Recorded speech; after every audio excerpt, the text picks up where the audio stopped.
अम्बेडकरवादी हैं, बौद्ध धर्म को मानते हैं, कुछ नास्तिक हैं, कुछ इस्लाम धर्म को मानते हैं, कुछ ईसाईयत को मानते हैं। तो संविधान कहाँ रह गया? बल्कि अम्बेडकर को पढ़ाया जाना चाहिए। और जो शिक्षा के लिए प्रेरित करते हैं, साहू फूले अम्बेडकर को पढ़ाया जाना चाहिए। लेकिन जो संविधान है उसके आत्मा के ऊपर अतिक्रमण है जो उत्तराखंड की सरकार कर रही है। अम्बेडकरवादी हैं, बौद्ध धर्म को मानते हैं, कुछ नास्तिक हैं, कुछ इस्लाम धर्म को मानते हैं, कुछ ईसाईयत को मानते हैं। तो संविधान कहाँ रह गया? संविधान तो सेकुलर है। तो ये तो संविधान के ऊपर अतिक्रमण है। और जब ही तो हमारे नेता राहुल गांधी जी कहते हैं कि संविधान बचाना सबसे बड़ी आज चुनौती है, तो यह भी एक संविधान खतरे में है। दलित हैं, पिछड़े हैं, बल्कि अम्बेडकर को पढ़ाया जाना चाहिए। और जो शिक्षा के लिए प्रेरित करते हैं, साहू फूले अम्बेडकर को पढ़ाया जाना चाहिए, सोशल रिफॉर्मर्स को पढ़ाया जाना चाहिए।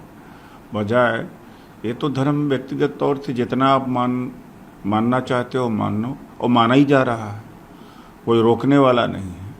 लेकिन जो संविधान है उसके आत्मा के ऊपर अतिक्रमण है जो उत्तराखंड की सरकार कर रही है। सर, इसके अलावा बालासोर की जो घटना हुई उसमें पीड़िता के पिता का बयान सामने आया, जिसमें बड़ी बात उन्होंने कही। उन्होंने कहा कि सबने मिलकर उनकी बेटी को जो है वो मारा है, क्या ये हत्या नहीं है?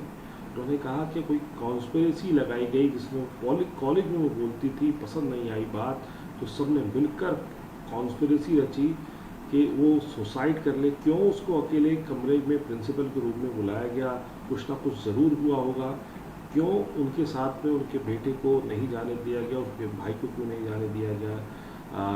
और उन्होंने सरकार से इस बात की गुहार लगाई है कि उनकी बेटी की मौत नहीं हुई, उसकी हत्या हुई है, और अब जो लोग हैं उन पर हत्या का मुकदमा चले।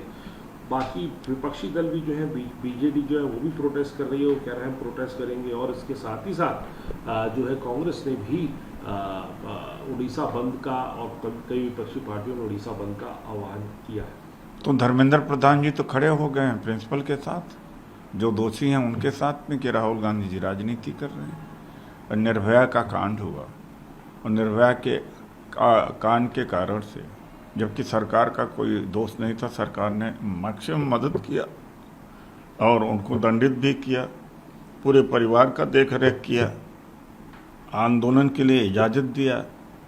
निर्भया वाले में सरकार ने समर्थन दिया, सिंगापुर में भी भेज करके इलाज करवाने की कोशिश किया, सब कुछ किया। और उसका राजनीतिकरण किसने किया था? भारतीय जनता पार्टी ने, पूरे देश ने, दुनिया के स्तर पर किया था। अब राहुल गांधी जी अगर बालासोर की लड़की ने अगर मजबूर हुई आत्महत्या करने के लिए, बात उठा देते, कहते हैं कि राजनीति कर रहे हैं, तो एक तरह से भारतीय जनता पार्टी वो दोषियों के साथ खड़ी हुई है। और भारतीय जनता पार्टी हर जगह दोषियों के साथ खड़ी होती, कठुआ में या उन्नाव में, हाथरस में, शाहजहाँपुर में।